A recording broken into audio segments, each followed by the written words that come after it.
غالب نے ایک دفعہ میر صاحب کا ایک شعر پہ، غالباً وہ شعر تھا تم میرے پاس ہوتے ہو گویا جب کوئی دوسرا نہیں ہوتا، تو غالب نے کہا تھا کہ میرا سارا کلام اس ایک شعر کی نظر کر سکتا ہوں، یعنی یہ میرا سارا کلام ایک جانب، اور میر صاحب آپ کا یہ ایک شعر جو ہے یہ ان میرے کلام سے تگڑا ہے۔ تو ندیم کا لہجہ، اس کی ادائیگی، اس کے الفاظ کا چناؤ، اور سب سے بڑی بات یہ کہ ایک ایسے دور میں جب ہم صحافت کو سروں سے دستار چھیننے کا نام دیتے ہیں، ایسے میں کسی کو اتنی عزت سے بلانا اور مخاطب کرنا، میں سمجھتا ہوں کہ میری ساری صحافت کے اوپر بھاری ہے۔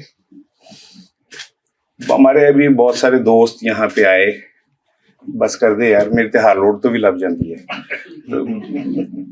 بہت سارے ہمارے دوست آئے اور انہوں نے آ کے یہاں پہ آزادی صحافت کے لیے بڑے تیز تیز جملے کہے۔ شاید چلا گیا، میں نے کہنا تھا کہ جیسے جنگ کے لیے آپ نے کیمپ لگایا تھا، ایسے ہی آپ کو لکھا اور صحافت کے لیے بھی لگائیں۔ پریس کلب میں باتوں سے نہیں، پریکٹیکلی ہم نے ساتھ کھڑا ہونا ہے کسی کے۔ تو امید ہے کہ میں بھی جا کے ان کو ریکویسٹ کروں گا کہ جی آپ ایک کیمپ وہاں پہ ان کے لیے بھی لگائیں، اور جنگ جیو کے ساتھ ساتھ ان کا بھی اگر حق ہے تو پھر وہ حق وہاں نظر آنا چاہیے۔ دوسری بات یہ کہ چونکہ ہم سارے گلاں دے گلادڑ ہیں اور ایک ایسے معاشرے کا حصہ ہیں جہاں جھوٹ، فریب، مکار، منافقت اپنے عروج پہ ہے، اور وہی سب کچھ صحافیوں میں بھی جاتی ہے۔ ظاہر ہے ہم کو اوپر سے اترے ہوئے لوگ نہیں ہیں، ہم اسی معاشرے سے نکلتے ہیں، اسی معاشرے میں سروائیو کرتے ہیں۔ تو میں تھوڑا سا شاید کہیں وہ کچھ ایسا ہو جاتا ہے مجھ سے کہ جس پہ پھر بعد میں مجھے بڑی شرمندگی ہوتی ہے کہ مجھے وہاں شاید وہ رائٹ ٹائم نہیں تھا سچ بولنے کا، یا رائٹ پلیس نہیں تھا سچ بولنے کا، تو میں کہہ جاتا ہوں، تو پھر بعد میں پھر معافی تلافی بھی کروا لیتا ہوں، کر لیتا ہوں۔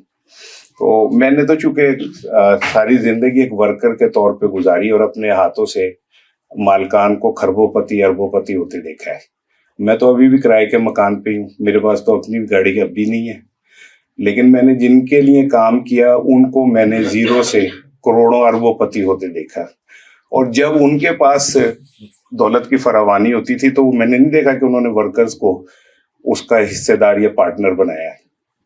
تو لیکن ورکرز کی جو محبت اور ان کی کمٹمنٹ خبریں سے میں نے سیکھی، یا سب آ کے خوشنور صاحب کی کہہ رہے ہیں، بدقسمتی سے خوشنور صاحب اسلام آباد ہوتے تھے، میں لاہور میں چونکہ نیوز روم کا حصہ تھا تو میرا ضیاء صاحب سے زیادہ تعلق تھا۔ ہم نے تو یہ دیکھا کہ لوگوں نے اپنے زیور لا کے میری آنکھوں کے سامنے ضیاء صاحب کو دیے کہ جی یہ کاغذ منگوا لیں اگر کاغذ نہیں ہے، اور پھر لیکن یہ کہ جب بہت اچھا عروج آیا تو میں نے دیکھا کہ ہم وہیں پہ کھڑے رہے اور عروج ہوتا چلا گیا۔ تو میں سمجھتا ہوں کہ وہ وقت واپس آئے گا بٹ صاحب، جب پولیکھا کے اسٹار، مجھے یہ پتا ہے کہ آپ تو دوپہر کو اپنے ورکرز کے ساتھ کھانا انہیں نہیں دیتے، ان کے ساتھ کھاتے ہیں، اور مجھے تو یہ بھی پتا ہے کہ آپ ان کے دکھ درد میں جیسے شریک ہوتے ہیں۔ خوشنور صاحب تو استادوں کے استاد ہیں نا، ہم جیسے آج ہمیں کوئی کہتا ہے استاد ہیں تو مجھے بڑا عجیب سا لگتا ہے، تو پھر خوشنور صاحب کے تو نیچے ایک فوج ظفر موج ہے اس اساتذہ کی۔ تو یہ اتنا بڑا کریڈٹ اور کنٹریبیوشن ہے سوسائٹی میں۔ اب یہ نہیں پتا کہ وہ سارے نیچے جو ان کے شاگرد ہیں وہ پازیٹیو رول کر بھی رہے ہیں کہ نہیں، کیونکہ یہاں پہ بہت آزادی صحافت کے لیے بات ہو رہی ہے، تو میرا دل کر رہا تھا میں انہیں کہوں کہ تم نے عشق کا نام سنا ہے، ہم نے عشق کیا ہے، ہم نے یہ تو سر ہی مانگتا ہے میاں، عشق پہ کربلا کا سایہ ہے۔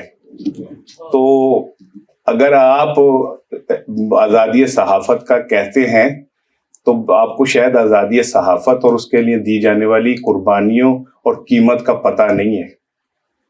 گھر ساڑنے پیندے نے، بھوکاں چلنیاں پیندیاں نے، ٹھیک ہے نا، لور پھرنا پیندا ہے، نوکریاں تو نکلنا پیندا ہے، ٹیلی فوناں نوں سننا پیندا ہے، میسیجز تہاڈے تکر جو آندے نے انہوں نے برداشت کرنا پیندا ہے، اور پھر بھی اس کے بعد اگر آپ اگلے دن جا کے کھڑے ہو کے سچ ہی بول رہے ہوتے ہیں تو میرا خیال ہے کہ اس عہد ستمگر میں غم عشق کے مارے زندہ ہیں، یہی بات بڑی بات ہے پیارے۔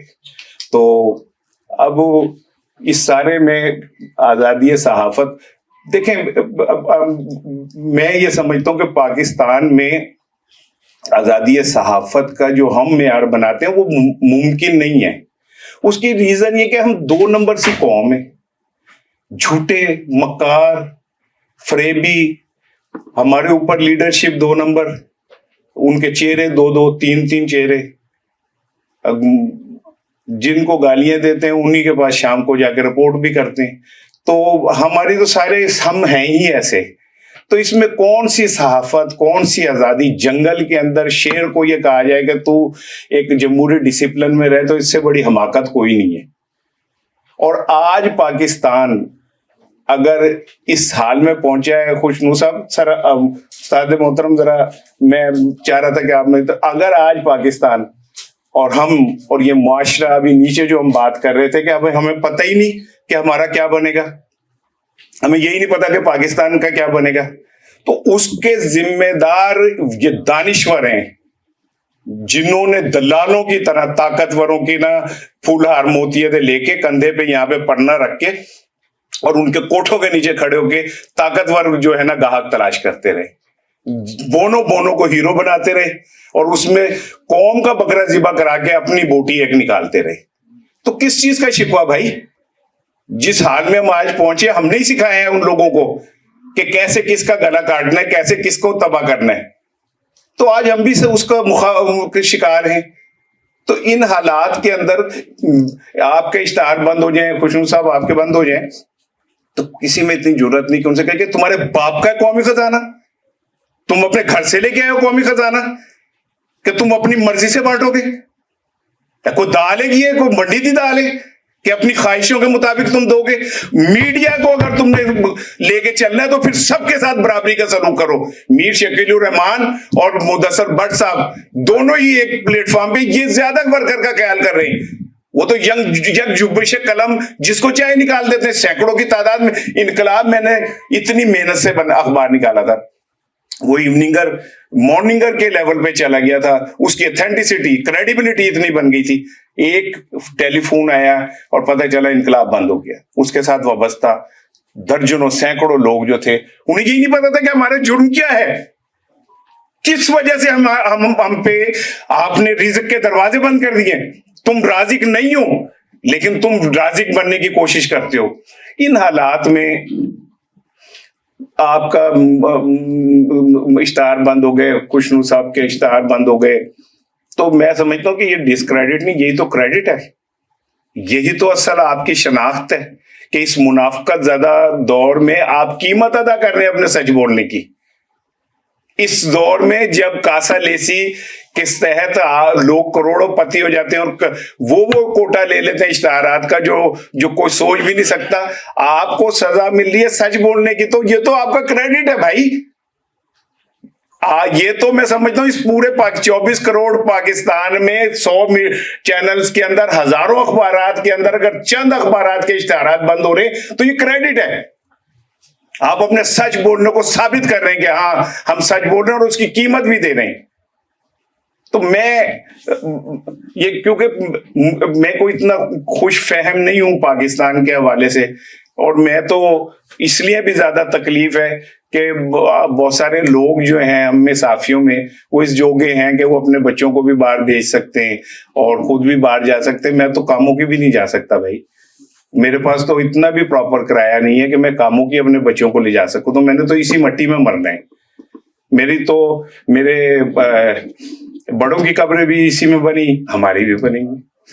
تو خوشنو صاحب آپ نے تو ہمیں سکھایا ہے پہلے دن سے, 26 ستمبر 1990 سے جب میں نے روزنامہ پاکستان میں انٹرنی کے طور پہ جوائن کیا تھا, تو وہ آپ نے مجھے کبھی کوئی ڈائریکٹ تو نہیں سکھایا. میں آپ سے ڈرتا اتنا تھا کہ آپ مجھے پتا چلتا تھا آپ گلی سے اس طرف سے آنے تو میں اس طرف سے نکل جاتا تھا.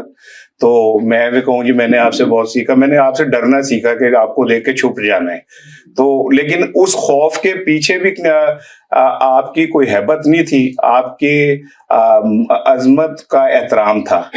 اور ورنہ وہ کہتے ہیں جب جمدی سولہ دے منہ تکھے ہوندے نے, تو ہم تو تب بھی ہمیں پتا ہوتا تھا پتہ نہیں سویرے سانو بلاندے رہے. یعنی 3 دفعہ تو میں نے خبریں میں بھی ریزائن کیا تھا. تو سر میں